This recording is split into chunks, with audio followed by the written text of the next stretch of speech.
Rings provide a series of passive effects. You can think of them as a way to shore up weaknesses and highlight features of your build. Some rings boost a build's overall effectiveness, where others are keystones required for a build's success. This video will be limited to rings that are viable on most invasion builds, even if their usefulness is a bit situational. This smaller scope leaves a scant few rings to discuss. Like the green blossoms mentioned in the previous video, the Cloranthy Ring is great for keeping active during invasions. While it takes up a ring slot, it also provides a bit more stamina regen than blossoms, and you won't need to stop to use one. The ring stacks with green blossoms as well, making you much harder to catch, and also making it much harder for enemies to flee.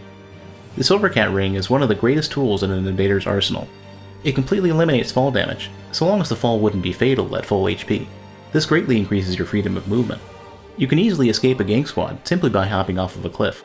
It's rare to be followed after a long fall, and it's usually a single player rather than the entire group. These players rarely use Spook or the Silvercat Ring, and will take a lot of damage to maintain their pursuit. Even short falls become highly useful. You can use the damage dealt to whittle away at enemy players. The Silvercat Ring isn't simply a defensive tool. You can use it while hunting or chasing enemy players. There's a good many shortcuts throughout each area, and you can easily catch up to or even get ahead of a fleeing host and phantoms. There's a lot of times when you can't end an invasion in the first minute. Even if you can quickly kill a player, it can take some time to reach the critical moment. You'll also find that the host may flee and continue to summon phantoms, rather than engage you directly. The Sun Princess Ring lets you recover a lot of HP over these longer battles. It's especially good with high absorption and flat defense, as each point of HP will be that much more valuable. Sun Princess is also good with Alloyed Sword and Shield rings. You can keep your health topped off and keep the effect going. The Hornet Ring is a staple for invaders. It's so ubiquitous and well recognized that it's almost a symbol for invasions, second only to the Red Eye Orb itself. The Hornet Ring greatly increases the damage dealt with a critical strike. It's useful in cases where you can't quite finish an opponent with a normal backstab or riposte. Sometimes it can help you cross from a near kill to one-shotting phantoms from full health. The Hornet Ring may be best at high level. Weapon AR increases sharply as players can invest in high dexterity and strength. Flat defense no longer keeps pace as well. The Hornet Ring easily pushes the resulting damage into the extremes. Many players use the Hornet Ring to ensure that they're never more than a moment away from victory. Regardless of how little damage they deal or how many mistakes are made, one single success is all it takes to turn the tide of battle. Many of these players will swap to a larger weapon after a successful parry. These players often use ultra great class weapons, which are impractical for regular use in an invasion. They simply happen to have enormously high AR, which greatly amplifies the high damage of a Hornet Ring riposte. The Prisoner's Chain is one of the better rings for low-level invasions. It provides 5 levels of Vigor, Vitality, and Endurance for a bit less absorption. The loss of absorption is somewhat mitigated by the extra health and flat defense. You can also recoup some of the lost absorption with heavier armor. With this combination of stats and penalty, you can think of the Prisoner's Chain as making your build better against light weapons, while being more vulnerable to heavy weapons.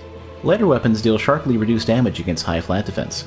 Heavy weapons, on the other hand, are much less effective, and the absorption penalty can yield a good bit more damage per hit. The extra stamina from endurance also helps against lighter weapons, as you'll have more stamina to dodge spammy attacks. The blue Tearstone ring is a great filler ring to handle emergencies.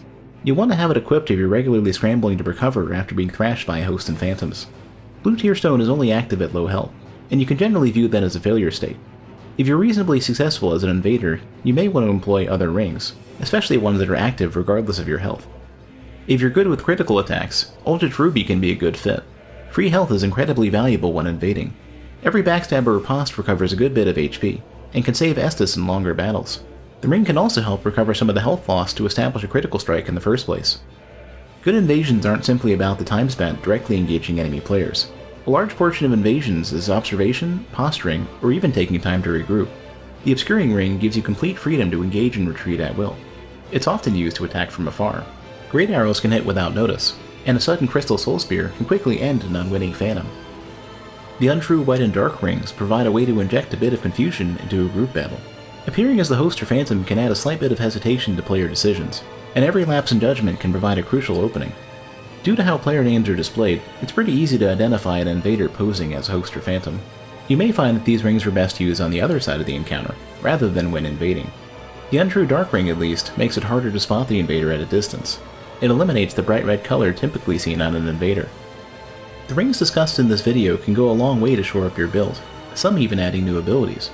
As so few rings were shown in this video, they should only be viewed as a set of core choices. They're a great start for any build, but there's many other rings to try. Each may be highly valuable for your build and playstyle. This video concludes the Invasion Equipment Guide series. Thanks for watching.